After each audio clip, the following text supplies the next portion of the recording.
Hello everyone, Will here. So today we're going to take you on a Mount Zao snowboard tutorial. Getting there. There are a few different options to get to Mount Zao Onsen. If you're flying into Japan, the nearest airport to the resort town is Yamagata, or RJSC. From the airport, it's about a 40-minute drive. Shuttle buses also depart about once per hour from 6:50 a.m. until 8 p.m.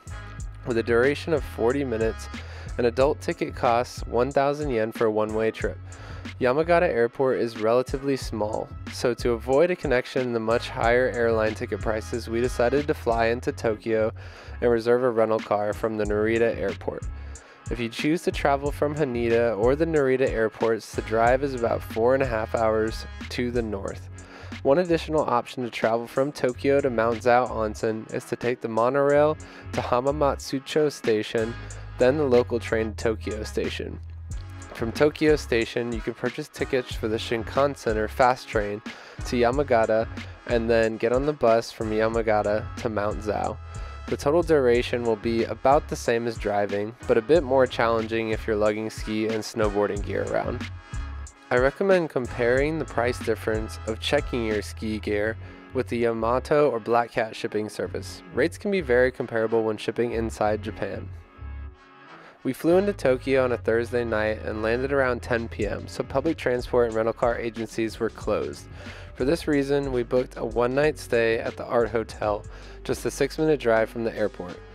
Many of the hotels have free shuttle buses that run on a regular timetable, so just make sure to check their websites. The timetable doesn't line up well with your arrival time. Taxis are available, but just keep in mind that most taxis are sedans in Japan.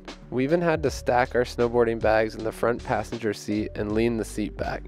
I do recommend the Art Hotel for a brief stay. Rooms are small, but they offer a large continental breakfast for an additional charge and a free shuttle bus. In the morning, I taxied to the Nissan rental car agency and picked up our van for the journey to Mount Zao. Since we traveled with a couple friends on this trip, we needed a van to fit us all and our ski gear. The cost was about $450 for 4 days total, or about $115 per day.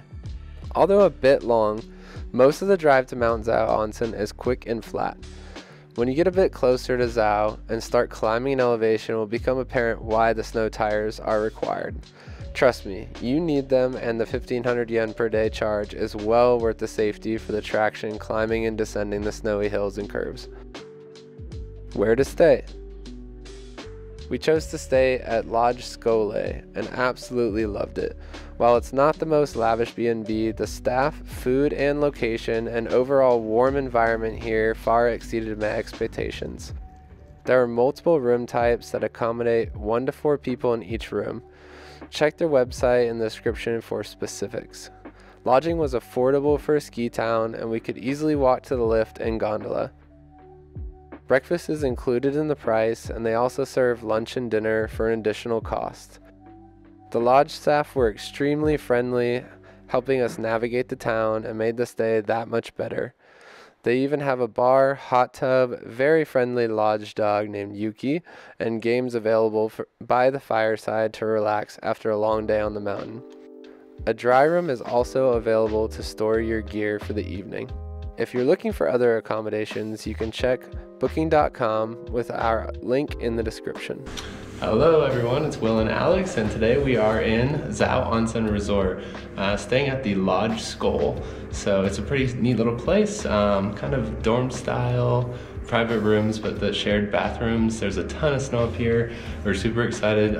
Drove up here from Narita this morning in a rental car, and really cool to drive up the mountain and see the snow coming down, especially since it was about 60 degrees or, so in Okinawa, and then only like 45, 50 in Tokyo. So excited to start snowboarding. Obviously got the snowboard here ready to go, and excited for this 3-day weekend in Zao Onsen. Lift tickets. I booked my tickets ahead of time through the website Wamazing. A one-day adult lift ticket for the 2023 to 2024 season costs 6,500 yen, or about 42 USD. A 3-day ticket will run 19,200 yen, or approximately 125 USD. If you purchase the tickets online, you can pick them up at the base lodge with the QR code in your email. Just scan the code at the little black boxes inside and your ticket will be printed. You can also purchase tickets at the base lodge in person, but buying online ahead of time from Wamazing's website will save you a little bit of money, and you can return the tickets up until the day of their active period. Rentals. While I didn't rent here while at Mount Zao, two of the best places that come up on Google Maps when you look are Best Rental Pro Shop and Shiba Ski. If you're watching this video, you probably already know what snow monsters are. These features are the reason I chose Zao, and they were really unique. In order to access them at Mount Zao, you need to get to the number 2 gondola. This is located about halfway up the mountain. If you're skiing or snowboarding, I recommend taking the chairlifts up and traversing over to the number 2 gondola, because lines at the base gondola or the number 1 can be well over an hour wait, since this is the only way for people who are not skiing to access the snow monsters. Lines are typically shorter at gondola 2, so just get some runs in on your way to the gondola and don't make the mistake we made of walking all the way through the town with your gear to get on a gondola 1.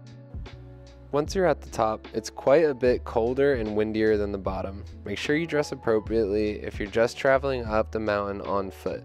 Definitely bring a face warmer, hat, gloves, and a warm coat. It was -8 Celsius when we arrived at the top. Here's a quick look at what the snow monsters appear like and the trail down through the monsters. You can also opt to hike up and ski down the east side of the mountain, but we got unlucky on our last day and the gondola shut down for maintenance issues, so unfortunately I don't have any footage of that. Onsens. As you've probably already guessed, Mount Zao Onsen is built on natural hot springs. And when I say it's built on the hot springs, I mean it literally was built on top of the springs. There is even a road that runs through the middle of the town that stays so warm the heavy snow cannot stick to it, and steam rises through all the vents. If you're not accustomed to it, the hot springs can be pretty smelly because of the sulfur content in the water is extremely high. But don't worry, it's good for your skin. There are several onsens within the town, with some of the most popular being those that are unmanned. Simply drop 200 yen in the box on the way into the onsen and enter in. We opted to reserve a private bath at the Takamiya Jurin Onsen, as recommended by our hotel. It did not disappoint. Restaurants. Disclaimer, we ate about half our meals at Lodge Skole. The chef was excellent and meals changed daily based on whatever the chef decides to cook. Night 1 was a hot pot with beef and vegetables, traditional sides of beans, Korean kimchi, seaweed soup, and rice. They also offered desserts made in-house. Don't skip the cheesecake. Another restaurant we ate at was Zao Noodle House Rion. They primarily serve ramen and soba noodles. The tori chicken soba was delicious and will warm you up nicely in the winter. Definitely recommend. Cafe Choto offers craft beer from Yamagata as well as some light bites, including duck, french fries, banh mi sandwiches, and desserts. And although we didn't eat at these next 2 restaurants, we saved them on our map and they received great reviews. Sushi Kuraku serves fresh sashimi and sushi rolls. Akamura Sobaya focus on ramen dishes. Both restaurants are small, so it's best to get a reservation or you might have to wait a bit.